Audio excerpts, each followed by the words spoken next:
저의 유튜브 방송을 시청해 주시는 귀한 형제 자매님 여러분께 감사드리고, 이 무더운 날씨에 건강 조심하시며 또 하시는 일들이 잘 되시기를 진심으로 바라면서, 또 이 시간을 나눔에 있어 우리 주님의 영광이 되기를 간절히 바랍니다. 저는 1년이 넘는 기간 동안에 유튜브 방송을 해오면서 다른 분들의 메시지를 많이 들었습니다. 많이 듣는 메시지 중에 긍정적인 부분도 있고 물론 부정적인 면도 있습니다. 제가 그 주제들을 제 나름대로 분석을 해보면은 가장 많은 횟수와 인기도를 자랑하는 게 11조에 관한 메시지가 아닌가, 그렇게 봅니다. 그 다음에는 방언, 은사에 관한 이야기, 그리고 축복에 관한 얘기, 또 남을 비방하는 다른 목사나 설교자를 비방하는 그런 분들의 메시지도 심심찮게 있습니다. 그리고 하나님 말씀하고는 상관없는 선동하는 그런 정치 패거리 같은 메시지들도 상당수가 있었습니다. 제가 바라보건대 이렇게 불특정 다수에게 보내는 메시지를 이렇게 한쪽으로 주제를 잡으면 좀 아쉽다, 이런 생각을 갖습니다.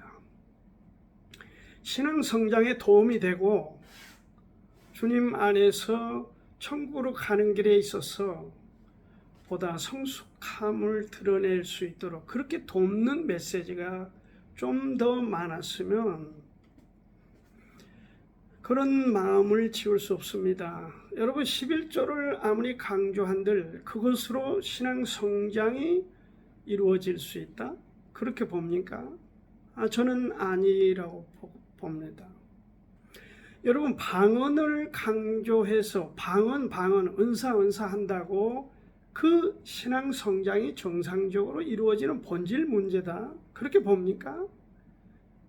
어떤 분은 7시간을 방언을 기도하고 밥 먹는 시간도 아깝다. 여러분, 이렇게 방언 기도를 7시간, 10시간, 아니면 그 이상을 한들 1만 마디의 방언을 한들 그것이 신앙 성장의 본질 문제다, 그렇게 받아들일 수는 없습니다. 축복에 대해서도 진짜 축복이 무엇입니까? 지금 많은 분들이 얘기하는 그 축복의 개념은, 그 개념을 예수님이나 사도들이나 수많은 그 선교자나 믿음의 선진들에게 대입을 해보면 그들처럼 실패하고 비참하고 불쌍한 사람이 어디 있습니까? 축복은 그러한 것이 아니죠. 잘못 조성된 풍토, 대한민국의 영적인 풍토다, 그렇게 저는 보고 있습니다. 남을 비방하는 거나 마치 정치꾼들이 하는 선동적인 그런 짓들을 하는 것도 사실은 신앙 성장하고는 거리가 멉니다. 모든 일에 있어서 본질을 모르거나 본질에 빗나가면 정상적인 길로 나아가기는 어렵습니다. 오히려 시간이 지날수록 결과는 불행해질 수 있다. 신앙 성장도 마찬가지입니다. 그래서 오늘 저는 요한복음 4장 말씀을 통해서 이 사마리아 여인을 통해서 무엇이 신앙 성장의 본질인가, 성장해 가는 데 있어서 가장 중요한 핵심 요소, 본질은 무엇인가? 요한복음 4장 주로 27절에서 38절까지 이 범위에서 무엇이 신앙 성장의 본질인가? 이 문제를 함께 나누고 서로 공유되어져서 서로 신앙 성장에 도움이 되는 본질에 접근하는 축복의 시간, 축복의 우리 모두가 그런 소중한 시간이 되기를 이 시간 바라면서, 성장에 있어 가장 중요한 본질 문제는 뭐니 해도 올바른 방향 설정입니다. 28, 9절의 4장 말씀하고 있습니다. 제가 27절부터 읽겠습니다. 이때 제자들이 돌아와서 예수께서 여자와 말씀하시는 것을 이상히 여겼으나 무엇을 구하시나이까? 어찌하여 저와 말씀하시나이까? 묻는 이가 없더라. 여자가 물동이를 버려두고 동네에 들어가 사람들에게 이르되 나의 행한 모든 일을 내게 말한 사람을 와보라. 이는 그리스도가 아니냐니. 지금 5번째 결혼을 하고 6번째 동거남과 살고 있는 사마리아 이 불쌍한 여자, 그가 지금 6시니까 우리 시간으로 12시 정오에 요셉의 우물이라고, 야곱이 요셉에게 주었던 땅, 거기에 야곱의 우물이 있는데 제6시에 12시에 거기에 물을 길러온 여인입니다. 아마도 이 남성 결혼을 여러 번 하고 지금은 동거 생활하고 그런 것 때문에 좀 수치심, 부끄러움, 또 사람과의 관계에 있어서 그렇게 기피증 이런 것이 있을 수 있는 그런 신분의 여인이 이 낮 시간에 물을 길러 나와서 정말 뜻밖의 예수님을 지금 만나서 이야기를 하게 된 것입니다. 그리고 하나님의 선물을 받습니다. 여기 지금 본문을 여러분이 읽어보시기를 바랍니다. 마실 물을 길르러 지금 물동이를 들고 나왔다가 지금 대화를 예수님과 하다가 물동이를 버리고, 그러니까 물을 길러온 것이 처음 목적인데 그 목적을 접고 그리고 동네에 뛰어들어가 부끄러움, 수치심 이런 상관없이 사람들에게 이전과 다른 그런 행동을 보입니다. 그게 뭡니까? 내가 그리스도를 만났다는 것입니다. 그러니까 물동이를 버려 놔두고 예수님을 만났다는 외침, 선포를 사람들에게 하는 것입니다. 사람들에게 그것을 설명하러 들지 않고 그리고 자신의 경험을 그냥 외친 것입니다. 그 음지에서 살았다 할까요? 사람들의 대인 기피증으로 우울증 가운데 살았다고 할 수까지 있을는지는 모르겠어요. 어떻든 그런 불쌍한 여인이 주님을 만나고 나서 180도 달라졌습니다. 목마름이 해소된 겁니다. 그 인생 갈증이 해결된 거예요. 그래서 여기 완전히 우선순위가 바뀌어 버렸어요. 맞습니다. 주님을 만나면 우선순위가 바뀝니다. 지옥을 갈 수 있는 사람, 죄악의 늪으로 자기 야망과 욕심과 그러한 죄로 인해서 지옥을 갈 수밖에 없는 사람이 예수 그리스도를 통해서 천국의 방향, 천국을 가게 됐다면 그 사람 방향도 바뀌어야 된다. 그 얘기죠.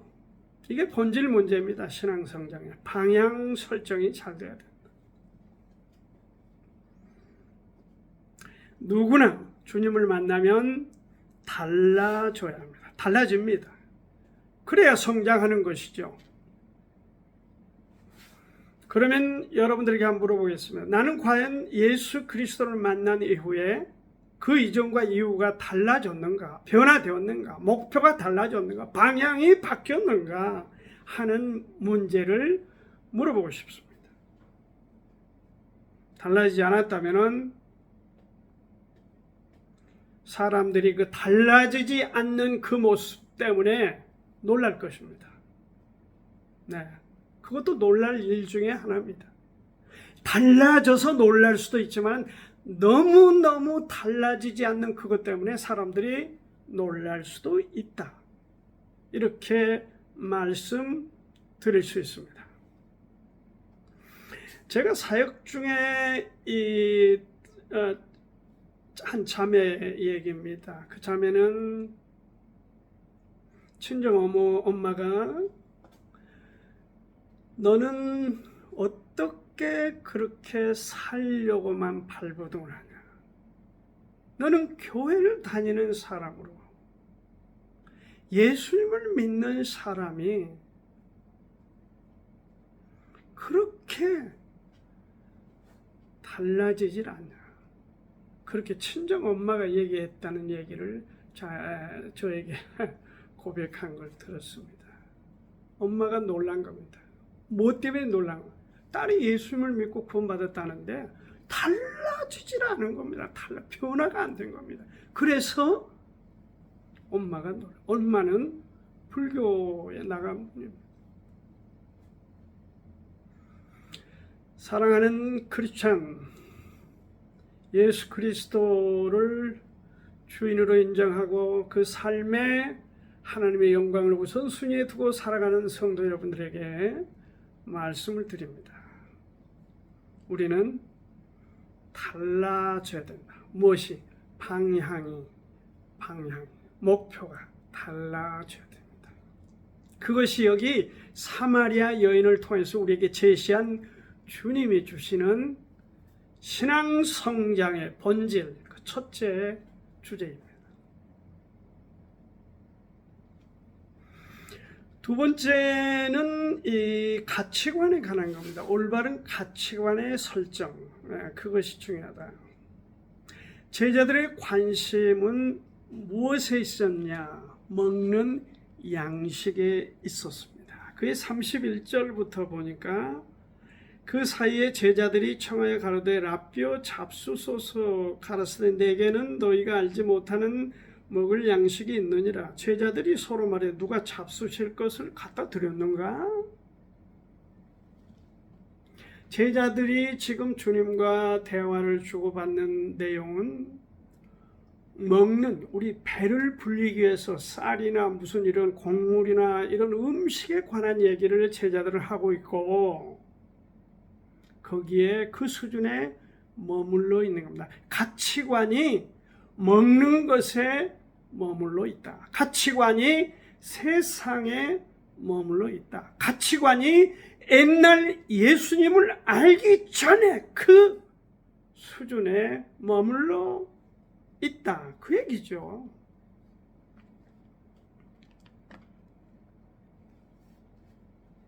그래서 시장길을 면하기 위해서 음식을 구해왔고 예수님께 드렸더니 예수님이 지금 설명하시기를, 물론 주님께서 말씀하신 바는 배를 채우는 음식, 이게 내게 필요 없다, 너희에게 필요 없다, 중요하지 않다, 그 얘기를 하시는 것은 아닙니다. 그것도 중요합니다. 그러나 주님의 관심, 그 가치관, 주님의 우리에게 제시하는 가치관은 그게 아니고 하나님의 뜻을 온전히 이루는 거다. 34절, 요한복음 4장 34절, 예수께서 이르시되 나의 양식은 나를 보내신 이의 뜻을 행하며 그의 일을 온전히 이루는 이것이니라. 그러면서 너희가 넉 달이 지나야 추수할 때가 이르겠다 하지 아니하느냐. 내가 너희에게 이르노니 눈을 들어 밭을 보라. 쉬어져 추수하게 되었도다. 지금 제자들에게 눈을 들어서 밭을 보라 이렇게 주님이 말씀하신 것은 지금은 추수하기 전입니다. 넉 달. 보리밭이 푸르름으로 아주 푸른색으로 녹색의 보리밭이죠. 지금 그 밭을 보라는 것입니다. 근데 그 밭에는 무엇이 또 있느냐? 그 밭 토랑으로 사람들이 예수님께로 몰려오는 것입니다.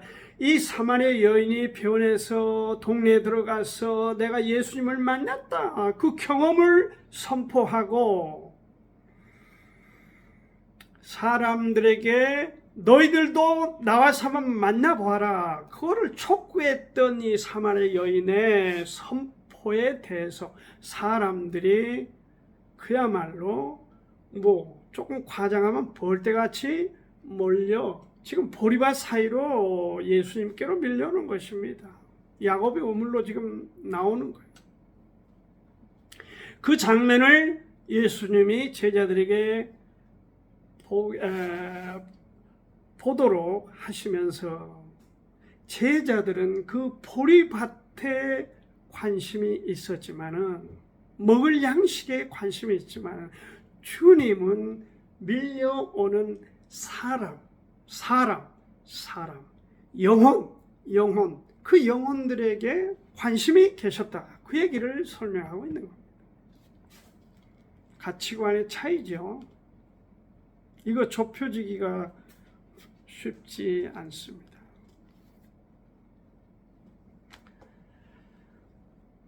코비 아시죠? 작자로서도 정말 대단한 베스트셀러를 쓴 성공하는 사람의 7가지 비결, 그 중에 시급성에 따르지 말고 소중한 것부터 먼저 하라는 것입니다. 우리가 급하다고 급한 대로 자꾸 그 불을 끄다 보면은 사람이 끝이 없습니다. 급한 일은 놔두고 소중한 것부터 우선순위를 정해서 거기에 따라 나아가다 보면 그 길이 정제됩니다. 저 길이 잘 정리가 되는 것입니다. 그것을 코비가 우리에게 가르쳐주고 있습니다. 여기 가치관에 관해서 특히 제가 한 곳 말씀을 드리고 싶은 데가 있습니다. 요한복음 21장에 디베라 바닷가에 예수님이 제자들에게 지금 나타나셨습니다. 제자들은 여기 이름도 쭉 나와 있어요. 시몬 베드로와 디두모라 하는 도마와 갈릴리 가나 사람 나다나엘과 세베대의 아들들과 또 다른 제자 둘이 함께 있더니 이들 거의 제자들의 핵심 제자들이 여기 다 포함되어 있습니다. 이들이 지금 물고기 잡으러 간 것입니다. 물고기를 날이 새어갈 때 예수께서 바닷가에 서셨으나 이들이 예수님도 모르고 물고기 잡느라고 혈안이 되어 있었어요. 이제 어떤 분은 제가 상당히 유명한 분의 그 주석을 보니까 여기 예수님 기다리기가 지루하니까 심심풀이로 지루한 시간을 메우려 거기 나간 거다. 그렇게 주석을 달아놓은 걸 보고 제가 웃음이 나왔습니다. 그게 아니죠. 여기 내용은 제자들이 옛날 직업으로 지금 돌아간 겁니다. 어부의 그 옛날 미련을 버리지 못하고 다시 어부로 돌아가는 것입니다. 한 마리도 못 잡았습니다. 가치관을 주님을 좇을 때는 달라진 듯 했는데 다시 옛날 가치관으로 돌아가 버린 거예요. 그럴 수 있다고 봅니다. 예수님께서 여기 이 지금 대목은 여러분 읽어보시기를 바라고 요한복음 21장 15절을 제가 읽겠습니다.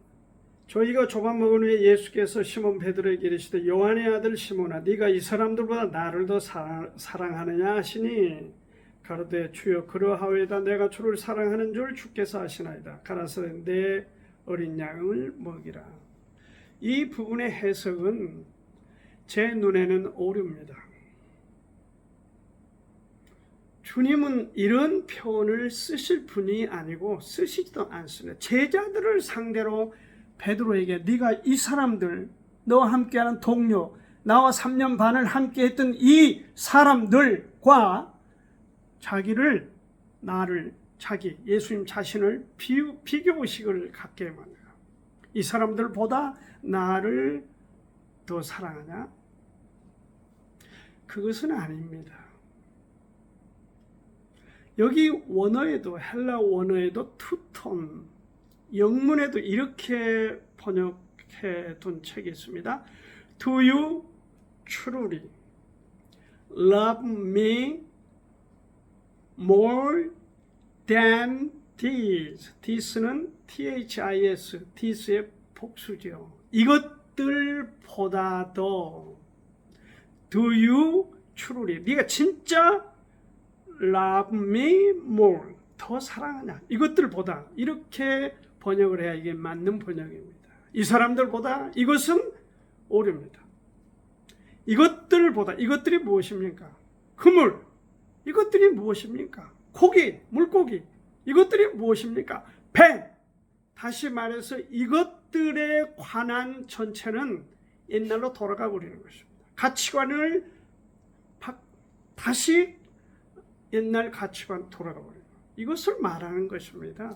이게 정상적인 해석입니다. 흐름상으로나 원어나 영문이나 그러합니다. 예수님에 대한 그의 삶의 모든 가르침이나 전체를 보건대 이 사람들보다 나를 더 사랑하냐, 이것은 잘못된 해석이다. 저는 그렇게 보고 있습니다. 가치관의 문제다. 여러분도 저도 이러한 올바른 가치관을 갖는 대열에 설 수 있기를 간절히 바랍니다. 마지막 한 가지 더 말씀드릴 것은 일에 대한 건강한 태도입니다. 일에 대한 건강한 태도. 주님 일은 함께 하면서 기뻐하는 것입니다. 그렇죠? 주님 일이란 여기 37, 8절에 그렇게 요한복음 4장 말씀 주고 있습니다. 제자들은 주님 일을 한답시고 주님을 추종하면서 어떻게 하면 틈만 나면 내가 더 저 사람보다 더 위에 설 거냐, 더 나은 대우를 받을 거냐, 이런 데 관심이 너무 많았어요. 주님 앞에 요한과 그 형제도 그렇게 얘기를 했어요. 주님 나라가 되면은 내가 왼쪽 오른쪽에 한 자리씩 주십시오. 제자들이 분하게 여기서 분노했어요. 그것이 아닙니다. 여기 지금 4장 36, 7절을 보겠습니다. 거두는 자가 이미 싹도 받고 영생에 이르는 열매를 모으나니 이는 뿌리는 자와 거두는 자가 함께 즐거워하게 하려 함이니라. 그런즉 한 사람이 심고 다른 사람이 거둔다 하는 말이 옳도다. 이 세상 속담에는 뿌리는 자는 잃어버리고 그리고 거두는 자는 얻게 돼서 기뻐한다는 이런 세상 속담에 대해서 그게 아니다. 뿌리는 자나 거두는 자가 함께 기뻐하는 것이 옳도다. 이게 우리가 일하는 삶의 태도입니다. 태도 문제. 우리는 어려서부터 사촌이 땅 사면 배 아프다. 그런 속담에 많이 익숙해 있습니다. 유난히도 질투심이 많은 것이 우리 한국 사람들의 특징이기도 사실합니다. 그것이 어떤 빠르게 발전하는 동기부여도 되지만은 그러나 이것이 이웃과 또 다른 사람과의 조화를 이루는 데는 큰 장애가 될 수 있다. 그렇게 볼 수도 있습니다. 주님 안에 일은 뿌리는 사람이나 거두는 사람이 동일하게 기뻐하는 것입니다. 뿌리면서 기뻐하고 거두면서 기뻐하고, 내 때는 거두지 못해도 내 다음 자식들이 거두게 될 거다. 그 다음 자식도 거두게 될 거다. 역사가 거두게 될 거다. 이런 마음을 가져야 된다. 거두는 사람은 얻었다고 좋아하지 말고, 이거는 누군가가 뿌렸기 때문에 내가 거둔 것이다. 선지자와 수많은 순교자들이 이미 목숨을 걸고 피를 흘리고 그 발자취마다 고난의 발걸음을 걸어갔던 그 먼저 된 선지인들의 희생과 수고와 피 흘림으로 오늘 우리가 이렇게 감사하게 됐다. 그걸 기뻐하자는 것이고, 뿌리는 사람은 뿌리는 사람으로서 내가 아니더라도 누군가가 거둘 것이다. 그것을 생각하며 기뻐하라. 그래서 주 안에서는 뿌리는 자나 거두는 자나 모든 사람이 기뻐하도록 멀리 보고 뿌리라는 것입니다. 눈물을 흘리며 씨를 뿌리는 자는 기쁨으로 단을 거두리로다. 울며 씨를 뿌리러 나가는 자는 기쁨으로 그 단을 가지고 돌아오리라. 거두리로다. 그게 성경에 일하는 사람의 태도다. 당장 내 손에는 안 들어올지라도 그거에 대해서 슬퍼하거나 괴로워하지 말아라. 멀리 보고, 특히 신앙에 대해서는 우리 세 번째 본질 문제, 참이 일하는 사람의 태도가 이거 얼마나 중요합니까? 워치만리라고 하는 제가 아주 오래전에 읽었던 책, 정상적인 그리스도인의 생활, 삶, 거기에 의하면은 한 형제가 워치만리에게 상담을 왔습니다. 그 상담한 내용이 뭐냐면, 자기가 죽을 힘을 다하여 물을 퍼서 자기 논에 물을 대는데 새벽녘에 와서 그 물을 쏙 아랫사람 농사꾼이 빼가 버린다는 거예요.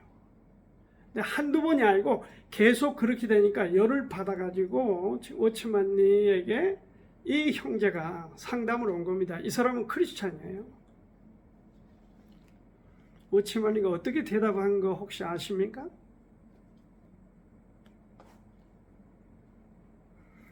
형제요, 오늘부터는 그 형제의 논에 먼저 물을 팽팽하게 대주고 그 다음 형제의 논에 물을 대세요. 그렇게 상담을 해줬습니다. 그 형제가 돌아가서 그렇게 했습니다. 무슨 일이 일어났겠습니까, 여러분? 그 아랫 농사꾼이 주님 안으로 돌아오게 된 것입니다. 여러분, 이것이 우리 그리스도인의 삶의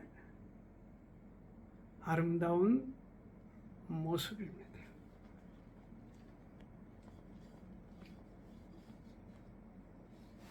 인내하며 즐거워해야 됩니다.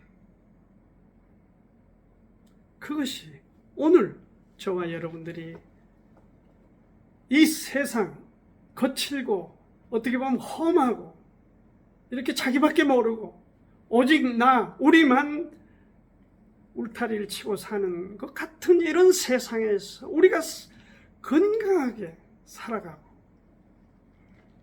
그러기 위해서는 일에 대한 태도에 있어서 항상 다른 사람과 기쁨을 나누는 그 자세가 필요합니다.